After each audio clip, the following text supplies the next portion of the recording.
pertemuan kali ini kita akan membahas pada mata pelajaran Bahasa Indonesia bab 1 sudah besar dengan tema tak muat lagi di kelas 4 sekolah dasar.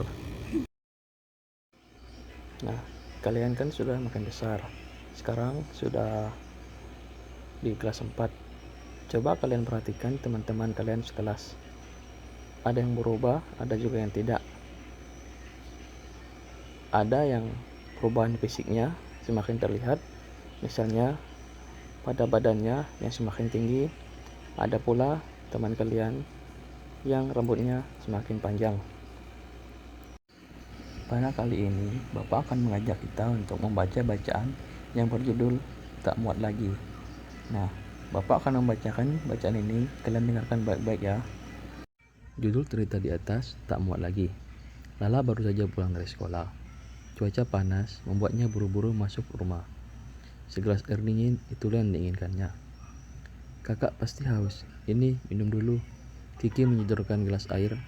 Adiknya itu memang baik. Wah, terima kasih kak. Lala menghentikan ucapannya begitu melihat baju yang dipakai Kiki. Itu baju biru polkadot favoritnya. Kenapa kamu memakai bajuku? Lala bertanya dengan kesal. Kata ibu, baju ini untukku. Kakak kan sudah tak pernah lagi memakainya, jawab Kiki dengan bingung. Tidak pernah kupakai, bukan berarti boleh diambil. Lala mulai marah. Ayo ganti bajumu. Tapi baju ini pas untukku. Kiki mengelak. Pasti sudah kekecilan untuk kakak Lala. Tidak, ini bajuku. Buka bajumu. Lala berkeras. Akhirnya Kiki mengalah. Lala lalu mendapatkan kembali bajunya. Langsung saja Lala ke kamar untuk berganti pakaian. Kiki pun mengikutinya. Masih cukup. Lala berdiri di depan cermin. Kenapa belakangan ini aku tidak pernah memakainya ya? Lala terus mematut dirinya. Awalnya tidak ada masalah, tetapi lama-lama Lala merasa gerah. Dia juga sulit bernapas dengan lega. Kulitnya mulai terasa gatal. Lala lalu berusaha menggaruk punggungnya. Bret, kak, baju kakak sobek. Kiki berteriak. Lala terdiam. Dengan sedih dia meraba bagian baju yang sobek. Nanti minta tolong ibu untuk menjahitnya kak, usul Kiki. Bisa sih, tapi sahut Lala pelan. Dalam hati dia mengakui memakai baju sempit sungguh tidak nyaman. Lala juga menjadi paham mengapa akhir-akhir ini dia tidak pernah lagi memakai baju itu. Mungkin baju itu akan bertambah sobek kalau dia terus memakainya. Lala melihat bayangan dirinya dan Kiki di cermin. Ternyata Lala memang sudah besar. Dia sudah tak cocok lagi memakai baju itu. Ya, nanti kita minta tolong ibu untuk menjahit baju ini, katanya. Kemudian Lala menambahkan, nanti baju ini buat kamu saja. Yang benar kak. Hore, teriak Kiki senang. Lala mengangguk pelan. Iya, untukmu saja. Terima kasih. Kiki langsung memeluk kakaknya itu. Nah, dari cerita yang sudah Bapak bacakan di atas tadi, bagaimana nih menurut kalian cerita yang berjudul Tak Muat Lagi? Apakah menarik? Sekarang kalian jawablah pertanyaan-pertanyaan berikut ini. Nah, sekarang Bapak minta untuk kalian kembali menceritakan judul cerita yang tak muat lagi ini dalam 3 kalimat menurut buatan kalian sendiri. Jawaban dari pertanyaan di atas itu ialah Kiki memakai baju Kak Lala, lalu Kak Lala marah dan menyuruh Kiki untuk melepaskan baju itu. Kemudian, saat baju itu dipakai Kak Lala, tiba-tiba saja baju itu sobek karena kekecilan. Nah, untuk pertanyaan yang kedua yaitu mengapa Lala kesal kepada Kiki? Untuk jawaban yang kedua ini yaitu Lala kesal kepada Kiki karena Kiki memakai baju polkadot milik Lala dan tanpa sepengetahuan Lala, Kiki memakai baju polkadot miliknya itu. Pertanyaan yang ketiga itu dari mana Lala mengetahui baju itu tidak muat lagi untuknya? Nah, untuk jawaban pertanyaan nomor 3 ini yaitu Saat Lala memakai baju itu dan ingin menggaruk badannya, lalu baju itu pun sobek. Nah, di sini pertanyaan keempat.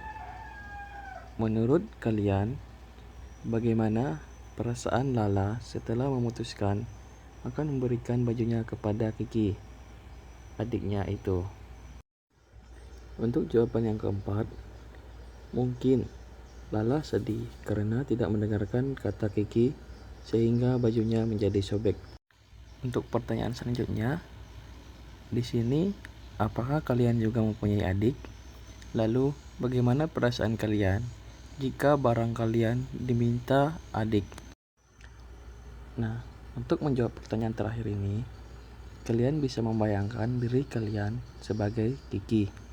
Lalu, bagaimana perasaan jika kalian memiliki kakak yang seperti Lala?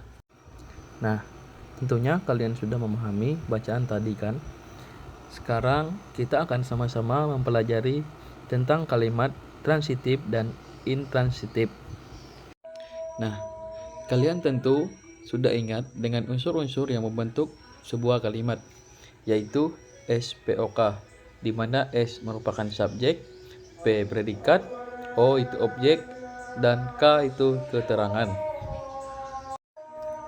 Dalam SPOK ini ada beberapa penjelasan. Yang pertama itu subjek, di mana subjek ini merupakan orang yang melakukan pekerjaan tertentu yang ada dalam kalimat. Predikat merupakan unsur kalimat dalam bentuk tindakan yang dilakukan oleh subjek dan dalam kalimat. Objek yaitu unsur kalimat yang digambarkan sebagai sesuatu yang tunduk pada tindakan ataupun aktivitas subjek. Lalu yang terakhir keterangan, di mana keterangan ini merupakan untuk menentukan waktu, tempat, acara, cara, tujuan, dan juga alat. Nah, lalu di sini ada pula kalimat yang hanya terdiri atau berdiri atas subjek dan predikat. Ada pula kalimat yang memerlukan suatu objek. Di sini ada kalimat transitif, di mana kalimat transitif ini adalah kalimat yang memerlukan objek. Tanpa objek, kalimat transitif menjadi tidak lengkap dan salah. Di sini ada contoh. Rani memetik jambu. Nah, di mana Rani sebagai subjek, memetik sebagai predikat, dan juga jambu sebagai objek.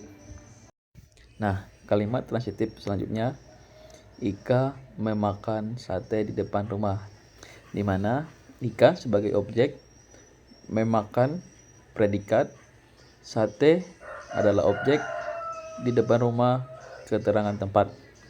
Lalu contoh kedua, ibu berbelanja buah di pasar, di mana ibu merupakan subjek, berbelanja itu predikat, buah objek, dan di pasar itu keterangan tempat.